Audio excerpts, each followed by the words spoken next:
అందరికీ నమస్కారం. ఇవాళ మనతో ఐకాన్ ఆస్ట్రాలజర్ గట్టుపల్లి సురేష్ బాబు గారు మనతో ఉన్నారు. వారితో మాట్లాడదాం. గురుగారు నమస్కారం. జై శ్రీమన్నారాయణ. గురుగారు, రక్షాబంధన్ రాబోతుంది. అసలు రక్షాబంధన్ విశిష్టత మీ మాటల్లో చెప్పండి. అలాగే ఏ సమయానికి రాఖీ కడితే మంచిది అంటారు, కాస్త వివరించండి. ఈ నెలలో ఆగస్టు 19వ తారీఖున సంపూర్ణ పౌర్ణమి ఉన్నది. ఈ పౌర్ణమి రోజున రక్షాబంధన్ అని మనము జరుపుకోవడం జరుగుతుంది. ఇది కామన్గా ఇక్కడే కాకుండా ఇండియాలో కాకుండా అన్ని రకాలుగా ఎక్కడ హిందువులు ఉన్నా కూడా, హిందువులనే కాదు ప్రతి ఒక్కరు కూడా రక్షాబంధన్ అనేది కామన్గా జరుపుకుంటూ ఉన్నారు. ఇది అన్నా చెల్లెల ఒక అనుబంధం.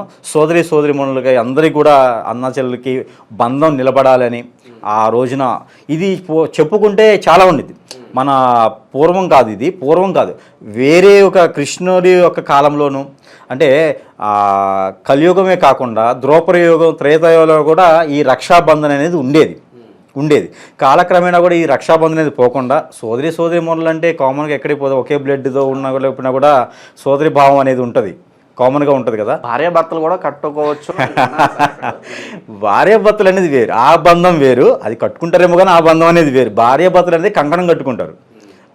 రాఖీ బంధనం అనేది కంకణం అంటారు, అది వేరు. అది బంధ కంకణం అంటారు. అది బంధం నిలబడటానికి కట్టుకుంటారు. కానీ ఇది బంధం నిలబడేది ఏముండదు. సోదరమణికి బంధం నిలబడేది కాదు. ఇవి దైవస్వరూపం అన్నమాట. ఒక దేవుని యొక్క కృప మన మీద ఉండడం కోసం అన్నమాట. ఆ దేవుని యొక్క ఆశీస్సులు ఏదైతే ఉంటుందో అది సోదరుల మీద ఉండడానికి రక్షాబంధన్ అనేది ఒకటి ఉంటుంది. ఇది పూర్వకాలంలో కూడా కృష్ణుడి కాలంలో కూడా ఉంటుంది, రాముని కాలంలో కూడా ఉంటుందన్నమాట. ఆ కాలంలో కూడా రక్షాబంధన్ అనేది ఒకటి ఉన్నది. అప్పటి నుంచి వచ్చేటువంటిది ఇది రక్షాబంధనం.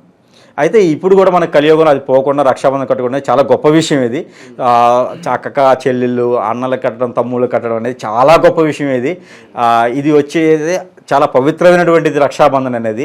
ఇలానే ఉదయాన్నే దేవునికి దగ్గర నమస్కారం చేసుకొని మా బంధం అనేది ఎన్ని జన్మలెత్తినా ఇలానే ఉండాలి. భార్యాభర్తల సంబంధం అంటే ఎన్ని సంవత్సరాలు ఎన్ని తరాలైనట్లే ఉండాలన్నట్టుగా ఎన్ని జన్మలకైనా మా సోదరిమణులు అనేది మా ఒక రిలేషన్షిప్, బ్లడ్ రిలేషన్ అనేది చాలా గొప్ప విషయం అండి.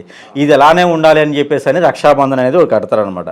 ఈ రక్షాబంధన్ కట్టడం వల్ల కూడా మనకు ఈ దిష్టి దోషాలు అనేది కొన్ని పోతాయి. రక్షాబంధన్ కట్టడం అనేది తమ్ముళ్ళకు కావచ్చు, అన్నలకు కావచ్చు ఉన్నటువంటి దృష్టి దోషాలు పోయేదానికి ఆస్కారం ఉన్నది. రెండోది, రక్షాబంధన్ కట్టడం వల్ల బాధ్యత పెరుగుతుంది.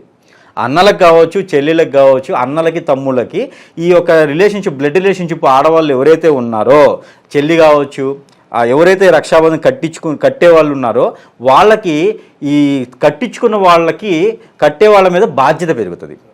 సో మా చెల్లిని జాగ్రత్త చూసుకోవాలి, మా అక్కయ్యని ఓకే నాకు రక్షాబంధం కట్టింది జాగ్రత్త చూసుకోవాలని ఒక బాధ్యత పెంచడం కోసం వాళ్ళ ఇద్దరి మధ్యన ఉన్నటువంటి అన్యోన్యతని, వాళ్ళిద్దరి మధ్యన ఉన్నటువంటి బంధాన్ని బలపరిచేదానికే రక్షాబంధన్. ఈ రక్షాబంధన్ కట్టిన రోజు నుంచి మనకి ఆ మైండ్ సెట్ కూడా మారిపోతుంది. ఎట్లా అంటే జాగ్రత్త చూసుకోవాలని ఒక బాధ్యత పెరుగుతుంది, కుటుంబ బాధ్యతలు పెరుగుతాయి. ఆటోమేటిక్గా వీళ్ళకి ఏం చేయాలో ఆ న్యాయం చేస్తారు. ఎంట పెట్టుకుని వెళ్ళడం కావచ్చు, ఆ చెల్లికి ఏమైనా కావాలని తీసుకొచ్చి ఇవ్వడం కావచ్చు, ఇలాంటి బంధాలు కావాలని గమనించుకోండి. ఇవన్నీ సూక్ష్మంగా ఉంటాయి, ఇవన్నీ కూడా ఉంటాయి అన్నమాట. అలానే ఈ సంవత్సరం వచ్చేటప్పటికి ఒక ప్రతి సంవత్సరం ఉన్నట్టుగానే ఈ సంవత్సరం కూడా టైం అనేది ఒకటి ఉంటుంది. ఎందుకంటే మనం కట్టేటువంటిది బంధానికి సంబంధించినటువంటిది, దీనికి సంబంధించినటువంటి ప్రక్రియలు కూడా ఉంటాయి. దీంట్లో రాహుకాలాలు ఉంటాయి, చెడు గడియలు అంటే గుడికల కాలాలు ఉంటాయి. ఇలానే మనకి అమృత గడియలను కూడా ఉంటాయి అన్నమాట. మంచి సమయంలో కడితే మరింత బంధం పెరిగి మరింత బాగుంటుందనే ఒక ఆలోచనతో ఈ సంవత్సరం కూడా టైమింగ్ ఇవ్వడం అనేది జరుగుతుందన్నమాట.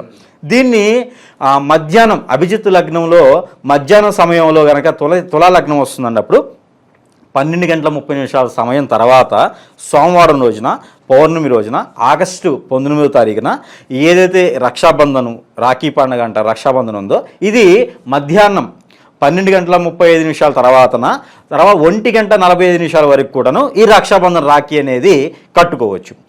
దీనికి మినుపుడ ఏంటంటే ఉదయాన్నే దేవుని దగ్గర పెట్టాలనుకున్న ఆచరణ ఉన్నోళ్ళు, ఆ ఒక ఇంటి ఆచరణ ఉంటుంది కదా, వాళ్ళ ఇంటి పేరట ఉన్నటువంటి వాళ్ళ ఒక కొంత ఇది ఉంటుంది అనమాట, వాళ్ళ ఒక అలవాటు ఉంటుంది, ఆచారం కూడా ఉంటుంది. ఆ ప్రకారంగా దేవుని దగ్గర పెట్టేవాళ్ళు దేవుని దగ్గర పెట్టేసి తొలిరాకి, రెండోది అన్నదమ్ములు సోదరి భావంతో ఉన్న వాళ్ళకి కడితే కూడా చాలా మంచిది. ఆ కట్టేది ఈ టైంలో కట్టుకుంటే మరింత మంచి జరిగేటువంటి అవకాశం అయితే ఎక్కువ కనిపిస్తూ ఉంది.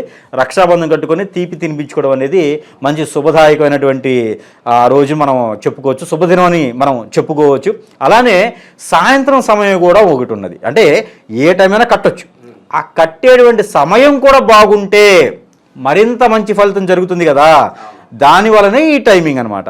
సాయంత్రం కూడా మక లగ్నంలో ఉందన్నమాట. సాయంత్రం 5:40 నుంచి 6:30 వరకు కూడా ఈ రక్షాబంధన్ అనేది మనం కట్టుకోవడం అనేది జరుగుతుందన్నమాట.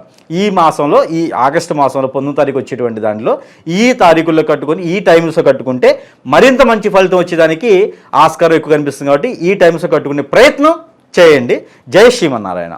రక్షాబంధన్ విశిష్టతను చాలా గొప్పగా వివరించారు గురుగారు. ధన్యవాదాలు.